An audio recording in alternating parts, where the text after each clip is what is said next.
the gay liberation flag. You got the flag because you're just out here to support? No, I'm out here to get that food when they bring it out here.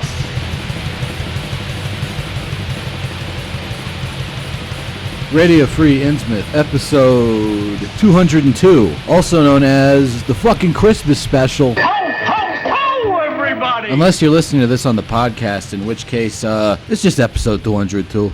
Maybe early New Year's, I don't fucking know.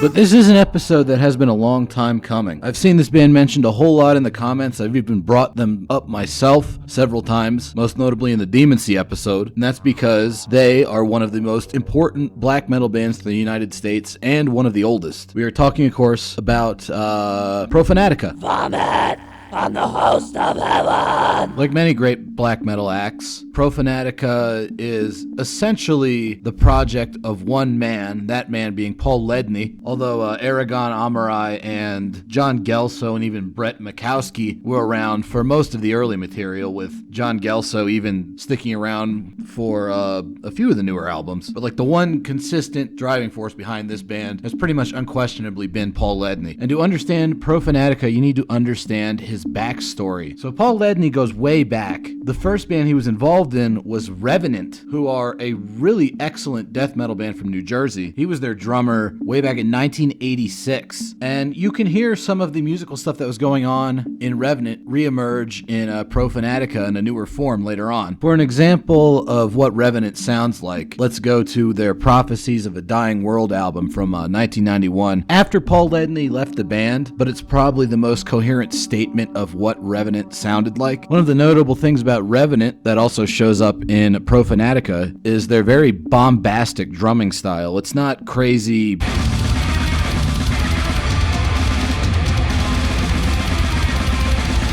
Frost or Tony Loreno or Flo Muñe style blast beats, but it does carry a lot of weight. And the drums on this album are utilized in almost sort of like a romantic classical music manner, early modernist, specifically, like Richard Strauss with the dun dun dun dun, that kind of thing. Check this out.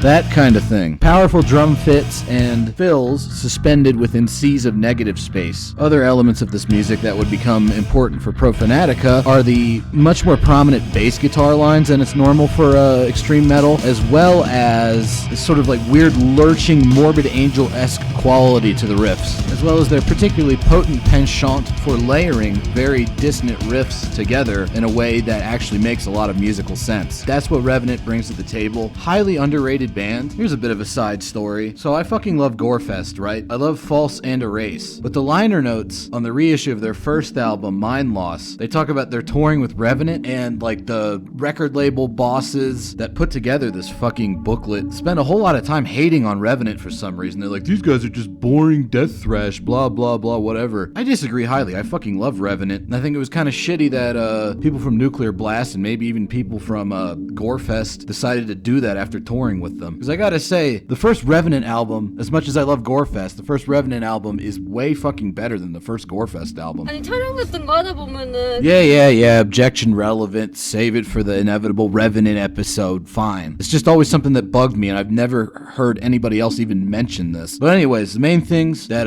Profanatica kind of continues from Revenant are those very bombastic drums, the prominence of bass guitar, the weird lurching Morbid Angel quality to the riffs.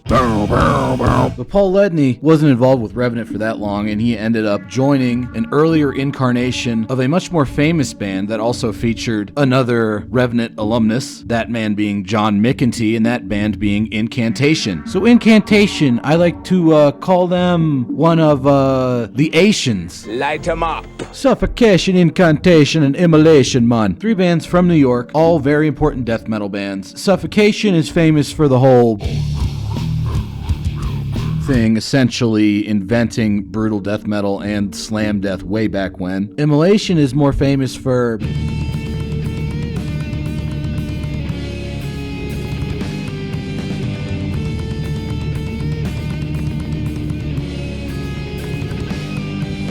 having a really epic sense of scope and songwriting, as well as the incredibly idiosyncratic string bend heavy guitar style of Bob Vinya. Incantation is not so easy to nail down to one or two aesthetic innovations, which is probably why they're sort of like the least well-known of the three amongst, like more normal type death metal fans. But depending on when you ask me, Incantation might be my favorite, and they're definitely a band that left quite a few fingerprints on Profanatica's sound.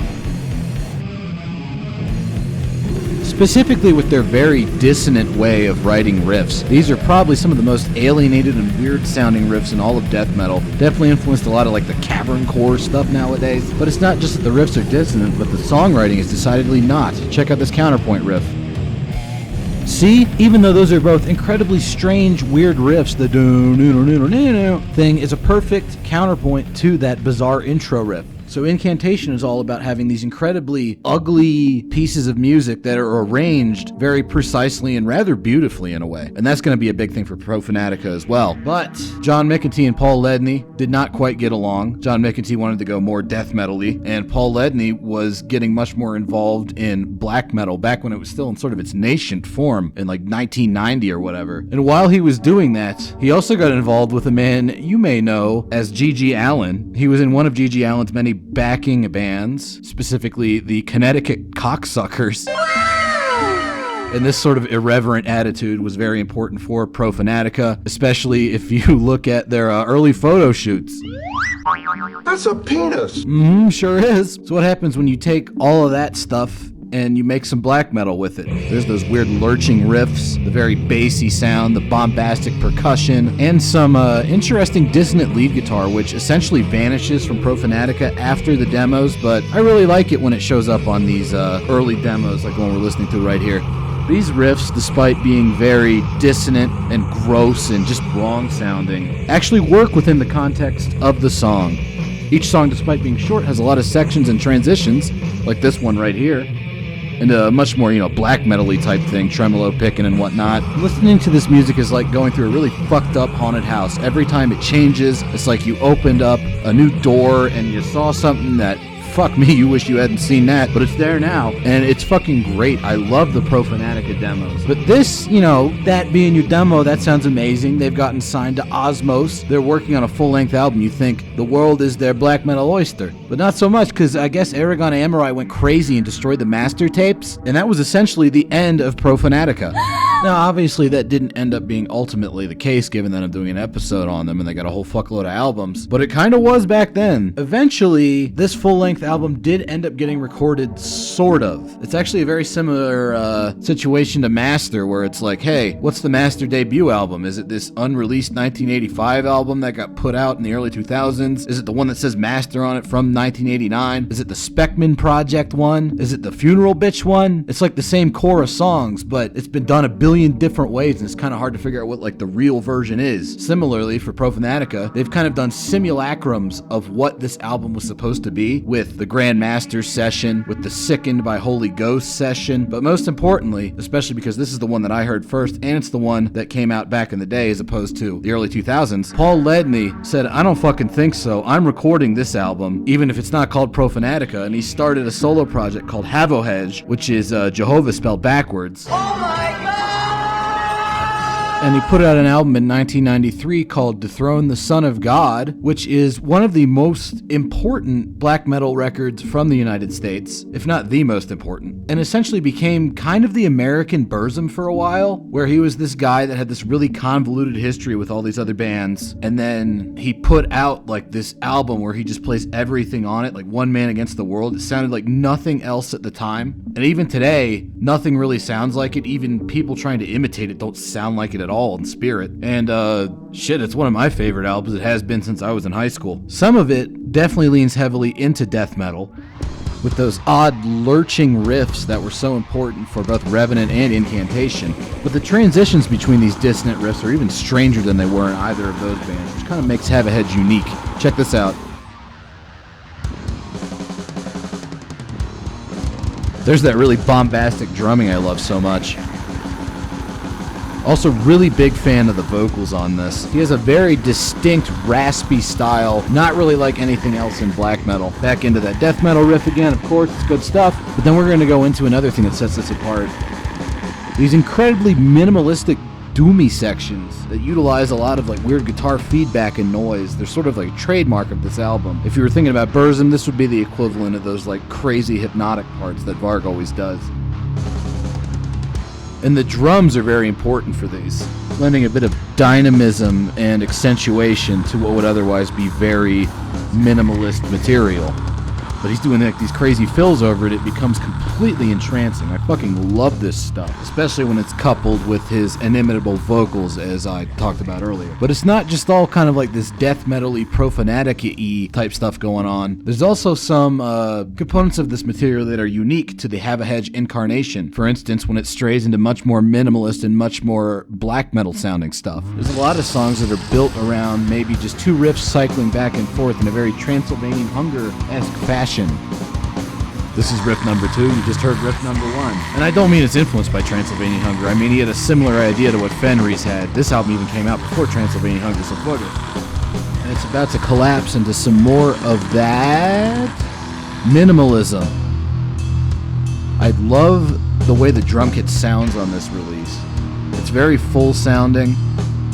It just sounds very natural. And it contrasts with these oddly warbly and sharp guitars quite nicely. There's that guitar feedback back into the first riff of that very minimalist black metal type song. So that's basically what you're gonna get from this Havohej album. He's also got, you know, the famous a cappella track at the end that I always pull drops from. If you ever hear something like The King of Jews is dead, that's where I'm getting it from. But when it comes to Burzum comparisons, the benefits don't stop there. not that Havohej sounds anything like Burzum, it just has an interesting similarity in developmental history, because after putting a capstone on the Profanatica material with that black metal album, he went into very weird ambient territory for the remainder of Havohej's career. You can tell that Paul Ledney's soul is in drumming, because that's kind of the only recognizable instrument. Everything else is just this shuddering wall of noise on later Havohej material, and occasionally you even get parts like this one right here, where everything but the drums fades out before it all crashes back in with this nasty guitar noise. Is that even a guitar anymore? I don't know what the hell he did to that poor thing. Definitely something perverse. I mean, you've seen the photo shoots. Oh no. So here's something a little bit weird about all of this. If I had made this episode back in 2007, when I was really big into Havohej, it wouldn't even have been called the Profanatica episode. It would have just been the Havohej episode, because that's what most of the material I had was. I had that full length that I love so much, and then Profanatica was just like, oh, that's what he was called back in the demo days. I didn't know about all that wacky history. But here is where Paul Ledney and Varg kind of part ways in terms of developmental history, because Varg kind of went fully in on the ambient thing. He put out some black metal stuff, but then went right back to ambient shit, and that's kind of all he does nowadays. Havohej kept going with the ambient thing, but in the early 2000s, Profanatica actually came back with the wonderful EP entitled Broken Jew. Uh-oh.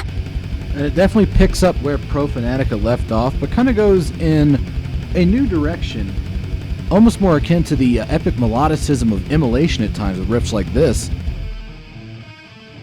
Like, that's a little bit more technical than anything I'd heard on older Profanatica material, but I like it.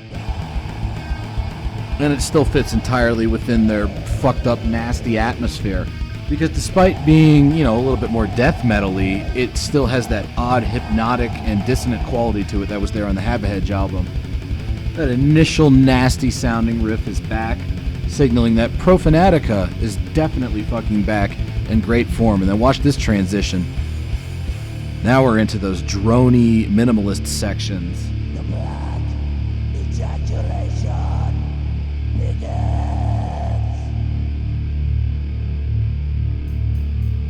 Here's a cool little oddly consonant riff for Profanatica that I'm quite fond of.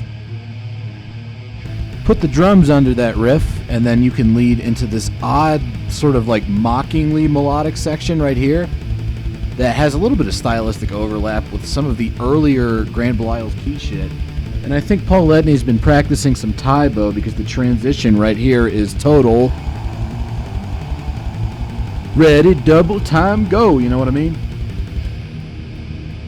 Ooh, that's nasty. That sounds like something you would hear on a Demon Sea album. I'm a big fan of pretty much everything going on this EP, 7-inch, whatever the fuck you call it. He's letting everybody know Profanatica's fucking back. And this is probably the Profanatica that most modern-day black metal fans are more familiar with, because he's put out a whole buttload of albums since then. And they're all pretty good, but I've got my favorites among them. Some of them tend to be a little bit more epic in architecture and scope.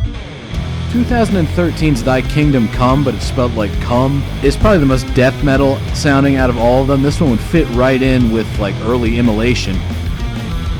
Those winding, tremolo-picked anti-melodies are probably the most prominent on this album out of all of the post-Reformation Profanatica material, and they are very well done. Also, the production on this one is super fucking nice. I mean, I kind of miss how weird everything sounded on that, that first Havohej album back there, but I can understand why more people would be into this. My personal favorite album out of all of the reformed Profanatica releases, speaking of weird production, is 2010's Disgusting Blasphemies Against God, which goes in the complete opposite direction with one of the most abrasive and nasty sounding productions I've ever heard on like a major black metal release. That bass sound is so nasty and heavy and loud. I could listen to that shit all fucking day. It's so good. It's like, I don't know, black metal bass guitar ASMR, at least for me. I'm almost like, why doesn't every metal album ever recorded sound like this? It's so good. I think the other reason that this one is my favorite of all the Profanatic albums post-Reformation is not only the production much weirder and more in line with like the completely alienated sounds of that Havohej album, but the songwriting is pretty similar to what was going on in that Havohej one there. It's definitely a lot more minimalist and very meditative.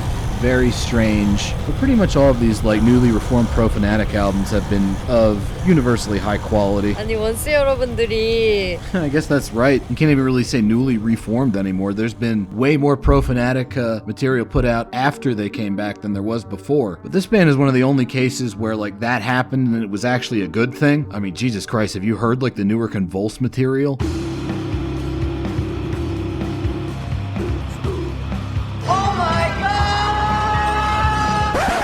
Less said about that, the better. Profanatica was a reunion that got it right. Hopefully this episode got it right for all the people that wanted to hear about Profanatica, and I'll see you next year. Probably not next year. I didn't even do that dad joke right, because there's going to be a new episode next week. Fuck! Get your hand off my penis! Merry fucking Christmas, everybody.